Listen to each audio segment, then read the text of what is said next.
Joining us this morning, Titania Jordan. Tatiana Jordan. Did I get the name right? Jordan? Titania. Titania. Okay. All right. It's Titania Jordan.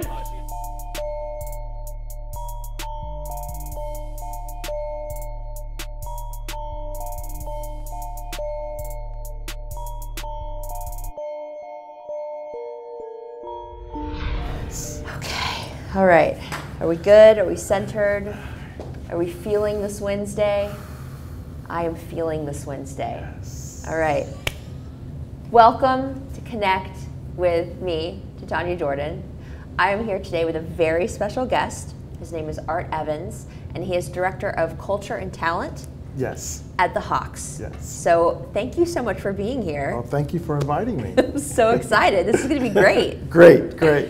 Looking forward to it. So your name and reputation precedes you, meaning that I've heard you're super ahead of the times when it comes to your methods and methodologies about just being an innovator in your workspace. So have you heard that too? And if so, tell me why that is. I personally have not heard that, but that's great to know that that's out there. I would say I'd like to kind of pivot more to kind of what we're doing at the Hawks. And one of the things that we do with the 3D court projector, and it is amazing if you've ever seen that right at the beginning of the game.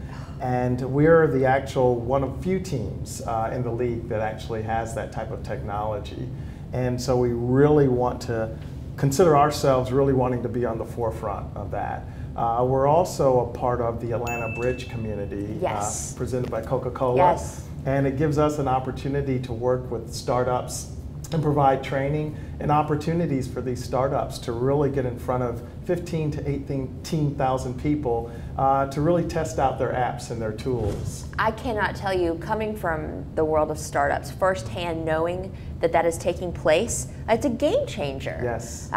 The fact that you can have that partnership and integration and those learnings and that access is huge. Yes. So it's wonderful to know you're doing that. We're excited to be a part of the community and to really support the community. And we want to be on the forefront of those great new ideas. And so we're really excited to be a part of that. Well, you absolutely are. You know, I had the pleasure of speaking with Nzinga, or Yes. Zing. Zing, Zing. as we like to call her affectionately. Yeah. She's cool. That is an understatement. Yes. So the things that you are doing over there at the Hawks really are making the industry, you know, perk up and take note. You guys are leading, and it'd be great if everybody else would follow.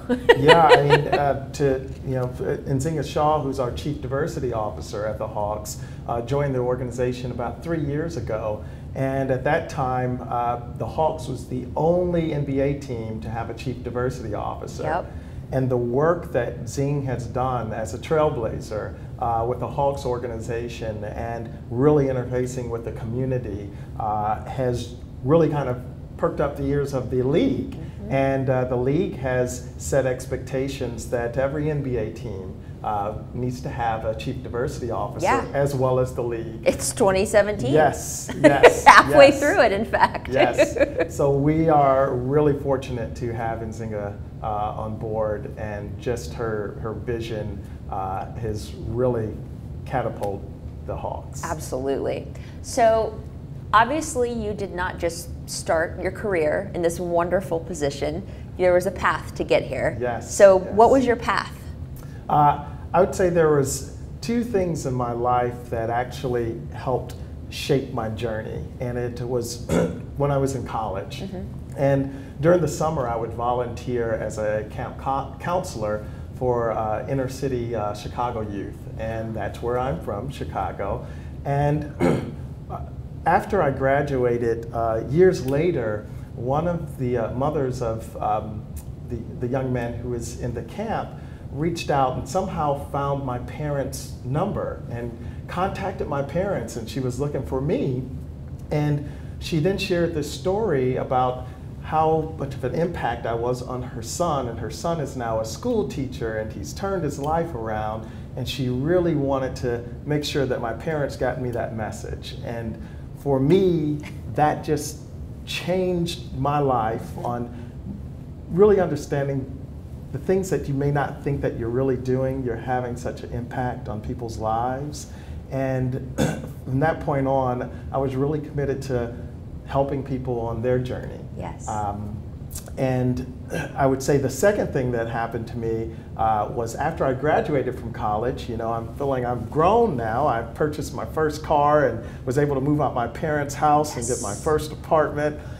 And then came the time to pay the bills.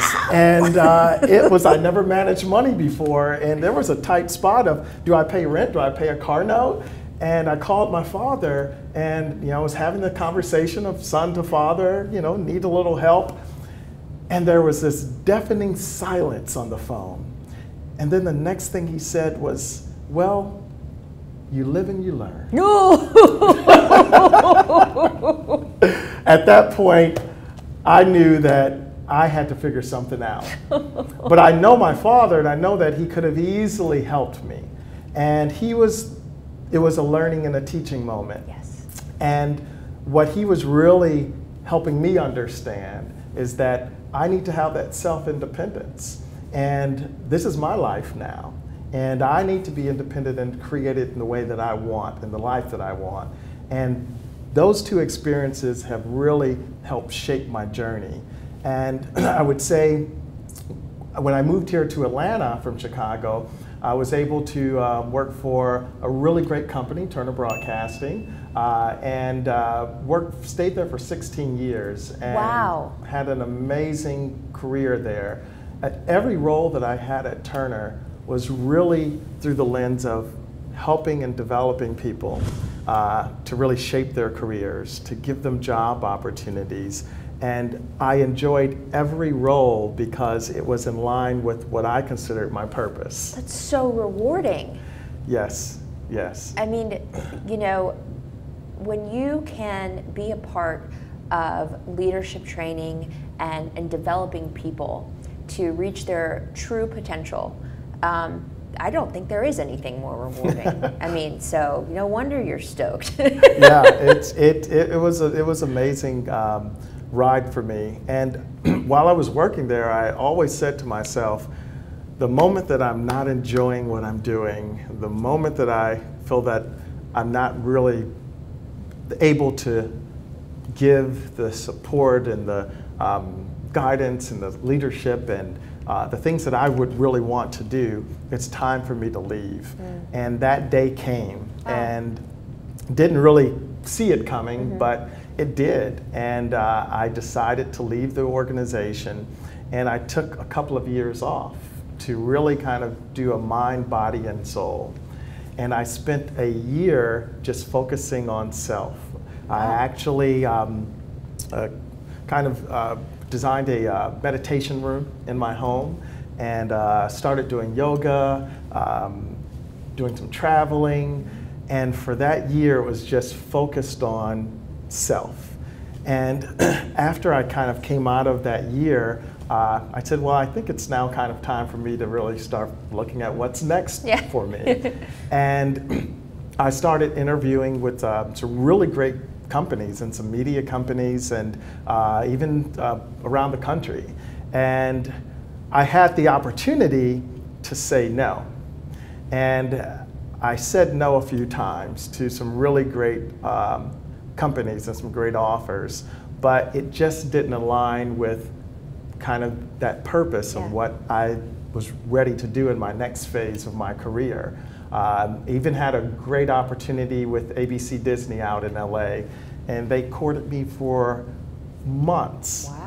And had several interviews, and it was a great opportunity to work with ABC, and of course, Shonda Rhimes and her team, and work on diversity and recruiting. And it came the day when they made the offer. And I just, something in me, and I was weird because it's like, Art, what are you doing? Like, you've been really saying no to a lot of great organizations, and this is a great opportunity. And I called a couple of my friends who I really trust, and they know me. And two of my friends had posed these two questions to me. And one question was, who is Art today? And the other question was, what is happening in your life right now to make you feel that you really need to make this move and to make this decision? And so I asked ABC if I could have a few days to think about it. And so I started to contemplate those questions. And the first question was, who is Art today? And I had to really kind of laugh because my friends know that for a long time I love LA and I visit there, my brothers are out there, and who wouldn't want to work in Hollywood? No, it's beautiful. It's glamorous. Yeah. And but after I started to think about it, that was the Art 10, 15 years ago. And it wasn't the Art today. And so I started to think about the second question around really kind of what's in your life forcing you to make this decision. And I had to really think about it. I actually love the city of Atlanta. And there's amazing things that are happening in Atlanta. Amazing. The growth that is happening in this city and the development, and it's just so vibrant. And so when I really kind of came up with those two answers to the questions, I was able to contact ABC and decline that offer, but to really thank them for that opportunity. And 2 weeks later, the Hawks rolled. I was looking at opportunities and I saw this opportunity at the Hawks roll and was like, wow, they wrote that position for me. Like, that is me.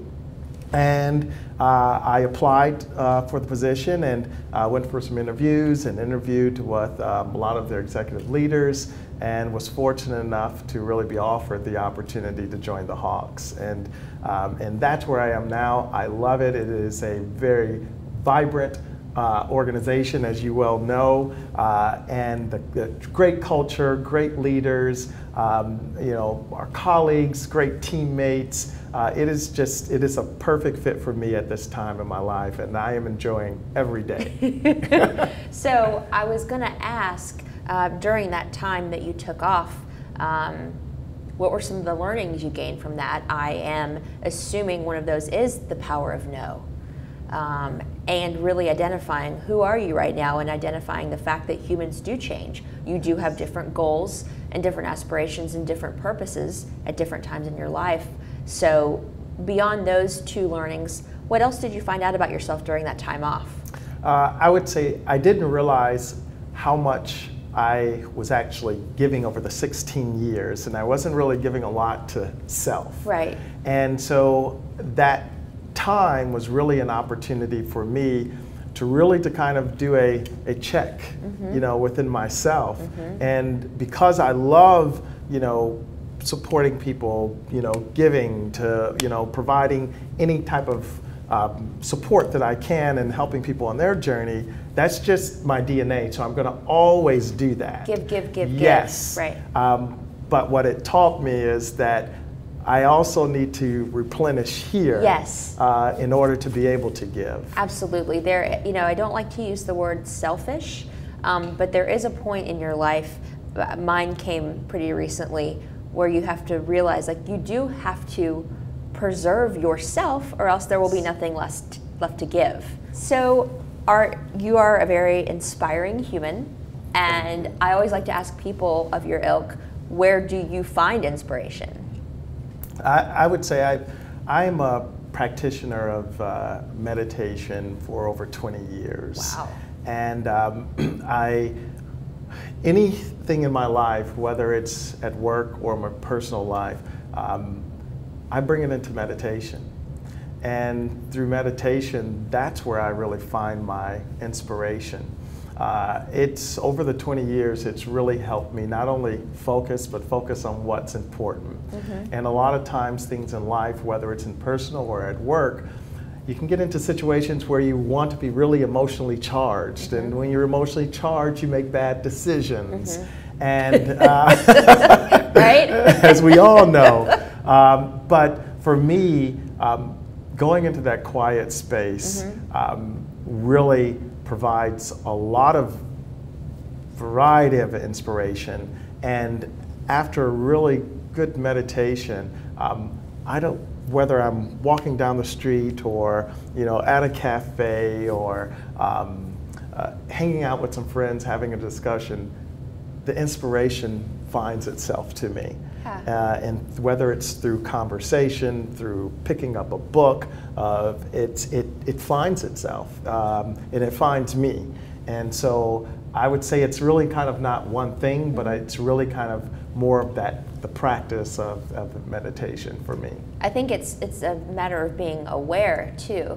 It continues to blow my mind how I'll see this crazy sunset and I'm the only one taking a picture of it. All these people are driving by and walking by. I'm like, do you not see the colors that are in the sky right now that are like natural and just there? It's a show and it's for us, and like we need to enjoy it and embrace it. Yes. And I think I am not well practiced in the art of meditation, but I pray a lot, which I think is very kind of the same thing. It's like on one level you can keep all of these thoughts and worries and stresses running through your head, or you can get them together and lift them up to wherever you'd like to lift them up. I lift them up to God, and I tell you what, the second I do that, it's like a weight is lifted off my shoulder. I don't have immediate answers, but again, I have identified them, I have lifted them up, and then it's like, you know what, that's all you can do. That's all you can do, and then you move on with your day, and I think you are left open to receive that inspiration and find beauty around you and actually connect with humans on a deeper level without being so distracted. So I'm inspired. Well said. I'm inspired. That is. This is inspiring. So being that you are in the space that you're in and described as an innovator and being super ahead of your time, I want to sneak peek. What do you see? What do you see on the horizon? I mean, I really think the future is all about connecting, as you mentioned, really being aware and truly having that human connection with one another. And I think that anything that we do, and we see it in social media, we see it, in anything that's really kind of making that next step in the forefront, it's really about connection, and it's about human connection. And if we can stay focused on that, I would say you're going to be right there with the next great thing. Absolutely, and ahead of it. Yes.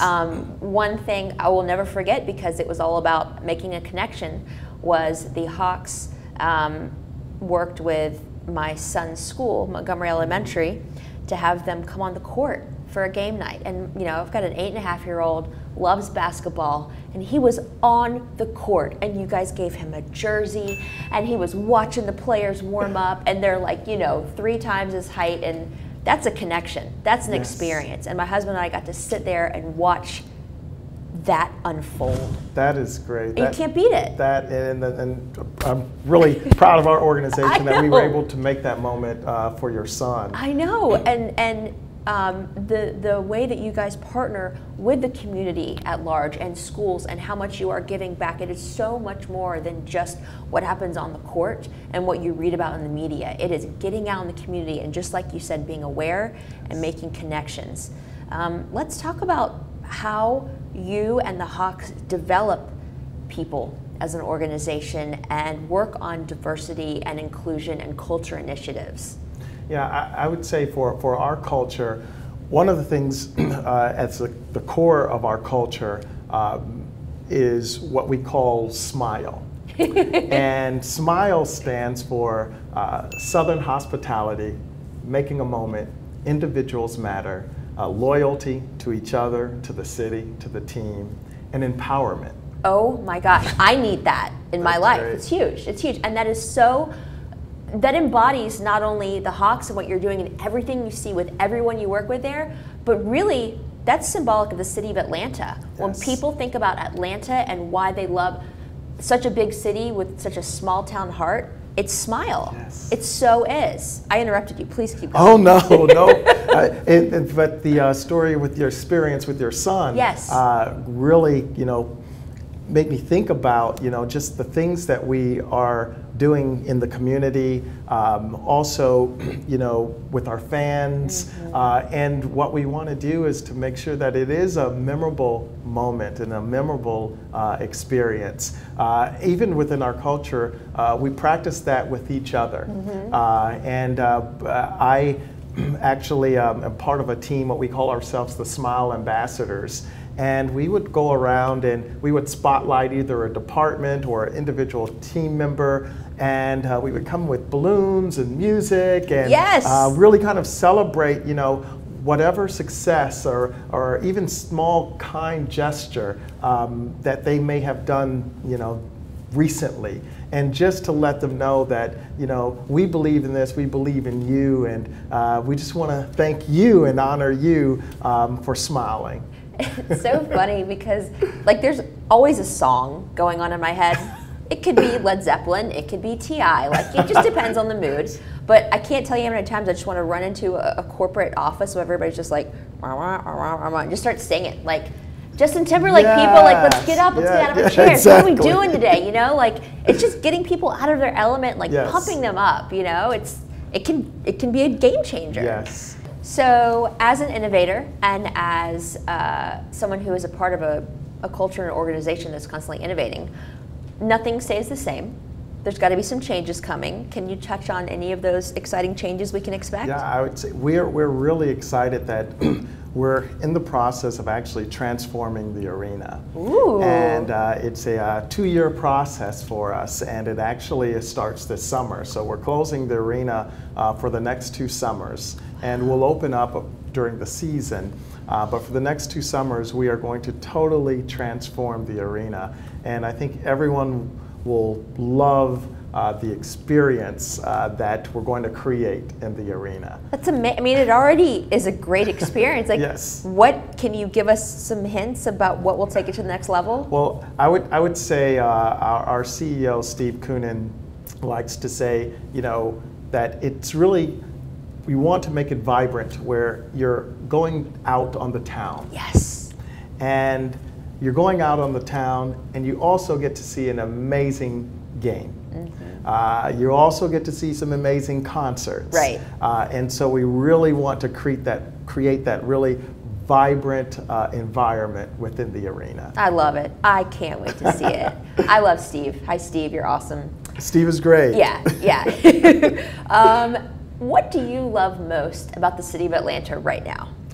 I would say that Atlanta right now is just vibrancy.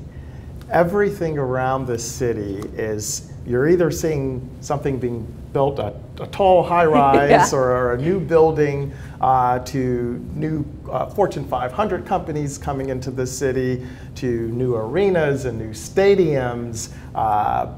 Hollywood has arrived here in Atlanta, and every day there's a filming somewhere in the city. The music community is as vibrant as ever. Yeah. Our artist community, I am enjoying really seeing Atlanta just come alive and so vibrant. Absolutely. I have a friend who has a t-shirt line, Esperanza Atlanta, and they make the coolest tees. And one of my favorite ones that I wear is ATL has got the hold it down sign. It says, we only get burned once. And it's like, that's right. That's right. You burn us down and we come back bigger and better than ever. Yes, and the great fire. Yep. That's what we're doing. Yes. It's like the phoenix. Yes.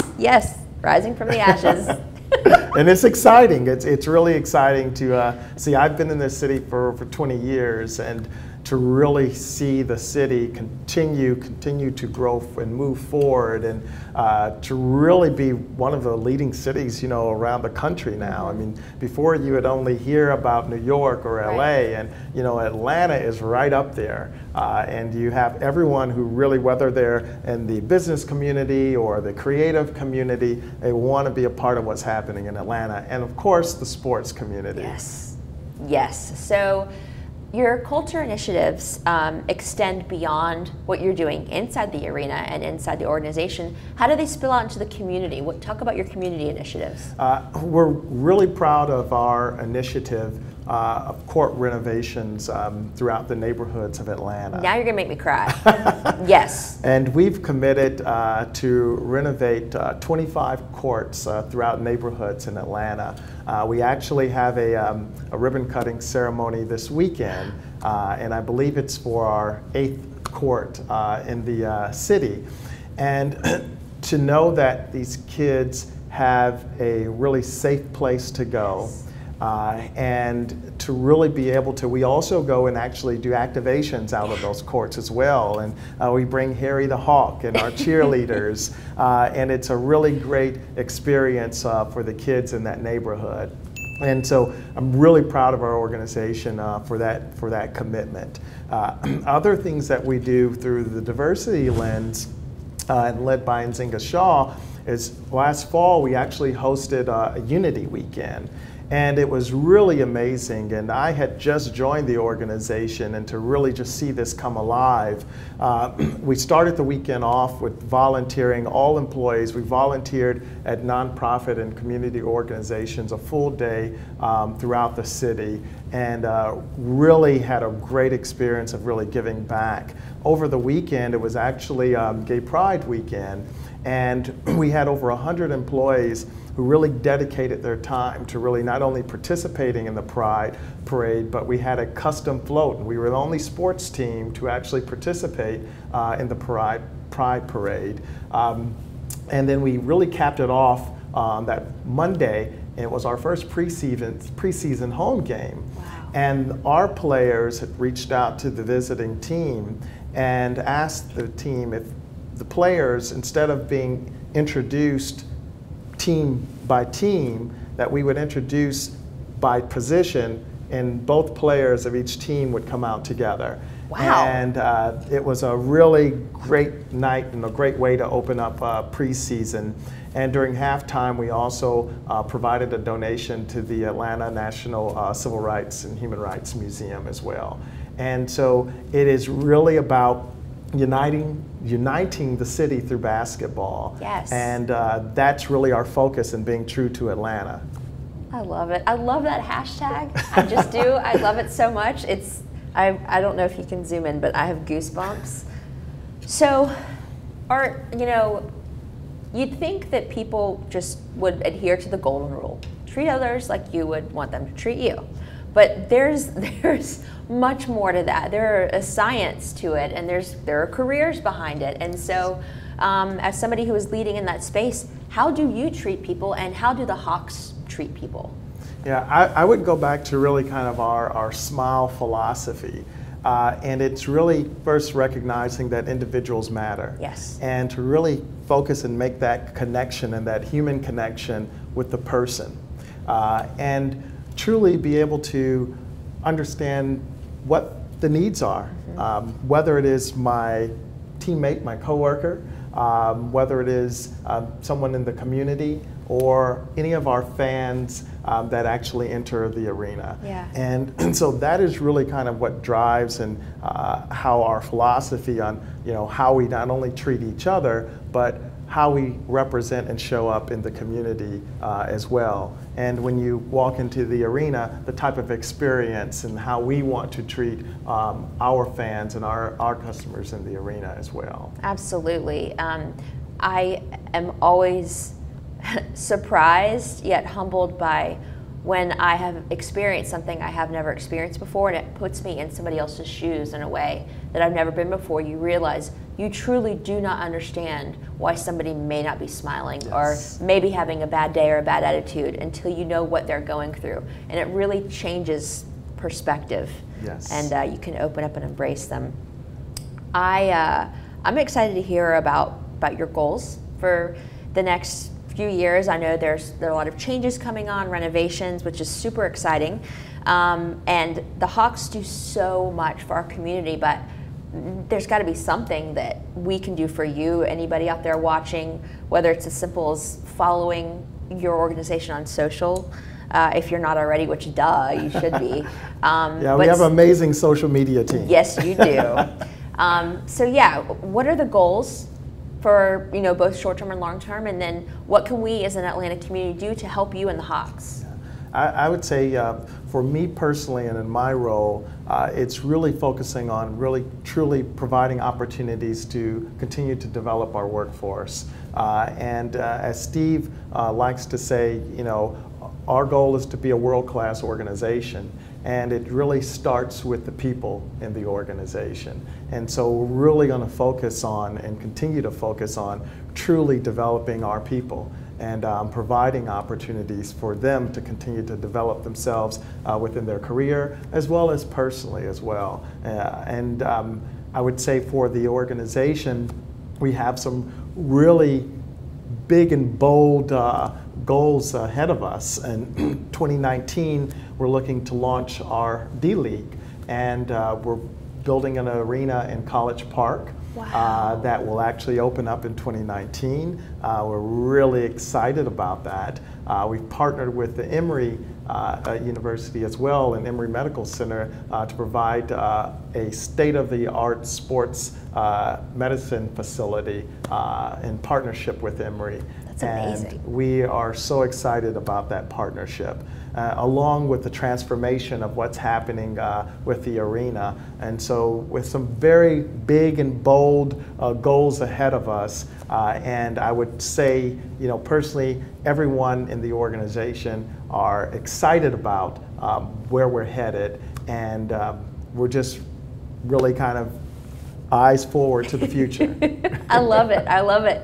So what can we do as a both local Atlanta community and then global community do to help the Hawks? I would say we see it as a two-way relationship, and we want to continue, and we will continue to be present out in the community.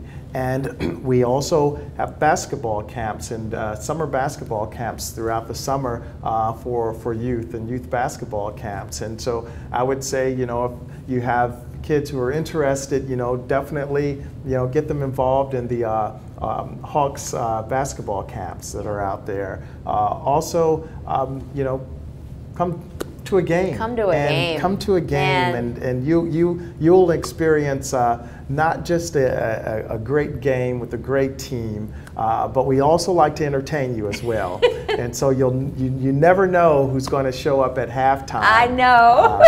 Whether it's 2 Chainz or Monica or Migos, right, right. We're always going to be true to Atlanta. Raindrops, drop top. Yeah. Art, thank you so much for being here. This has been Thank you. Awesome. I love the Hawks. I love Atlanta. I love what you're doing. So thank you so much. Thank you. It's my pleasure. Truly enjoyed it. Thank you.